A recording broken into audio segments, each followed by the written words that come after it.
Hammaga assalomu alaykum.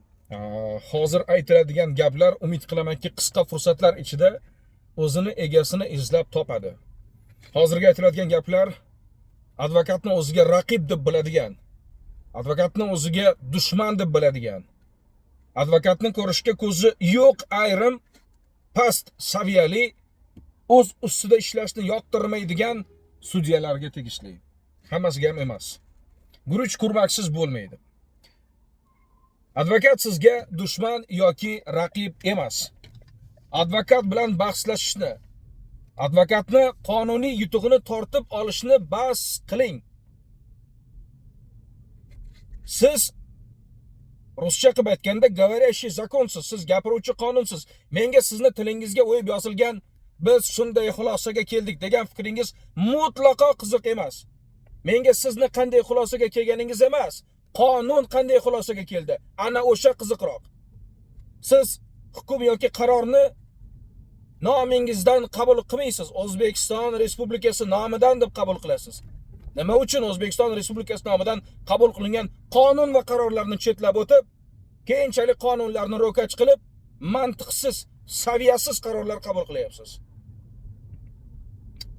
O'zbekiston Respublikasi Oliy sud raisidan albatta ana shunday guruch orasidagi kurmaklarni tez fursatlar ichida izlab topib, batamom tizimdan yo'q qilishinglarni, sudyalik lavozimidan chetlashtirishingizni men juda ham so'rab qolgan bo'lardim, chunki aynan ana o'shalar sababli juda ham ko'plab insonlarda odil sudlovga nisbatan bo'lgan ishonch karrasiga so'nayapti. Mutlaqo o'layapti desam ham xato qilmagan bo'laman. Shunchaki ijtimoiy so'rov o'tkazishni o'zi yetarli. O'z ustida ishlashni yoqtirmaydigan yoki advokatni o'ziga bir personal raqib deb biladigan sudyalar, sizni faoliyatingiz uzoqqa cho'zilmaydi. Katta ehtimol bilan keyingi muddatlarga o'ta olmaysiz va umumiy o'sha sudyalar tarixidagi nomingiz ham o qadar qat'iy qilib yozilmaydi kitobga yoki biron bir tarix zarvaraqalariga. Tez esdan chiqasiz. Ammo eng dahshati, siz qora mansiyani yechib, nima ish bilan endi shug'ullansam ekan degan vaqtingiz xayolingizga keladigan birinchi taklif yoki variant bu advokatlik bo'ladi. Katta ehtimol bilan siz safimizga kelib qo'shilasiz. Oradan yillar o'tib, ertami kechmi albatta advokatlik lavozimini egallaysiz. Bu faoliyat bilan shug'ullanasiz va ishoning, siz bugun boshlab bergan o'sha qora an'ana, mantiqsiz amaliyot va qonunlarga zid tendensiya o'zingizga qarshi ishlashni boshlaydi. Siz qachonlardir yaratib ketgan amaliyot bilan kurashishni boshlaysiz. Bu mantiqsizlikka chek qo'yishning bitta yo'li bor.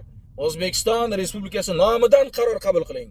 Menga biz shunday xulosaga keldik degan primitiv qashshoq javobingiz kerak emas. Davlat bojini bu uchun to'lamayapmiz. Sizlarni o'tirib olib, bir soat gapirgan advokatning gapini e'tiborga olmasdan ikki og'iz so'z bilan biz shunday xulosaga keldik deb vaziyatdan qutulib qolishingizni shaxsan men qo'llab-quvvatlamayman. Kamera. Eplasangiz ko'ring ishni, eplamasangiz qora mansiyani yechib keting. Adolat o'rnatish bu ko'ngil xushlik emas. Yo bir maynavozchilik qilish uchun keng maydon emas.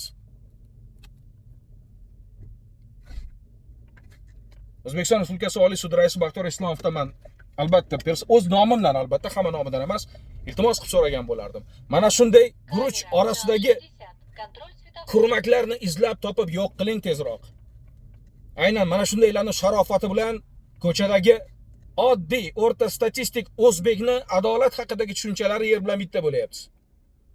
Mabodo misol keltirgan, dalil keltirgansiz, bir dunyo hujjat ko'tarib qabulingizga borishga ham tayyorman. Kuninglar yaxshi o'tsin, omon bo'linglar.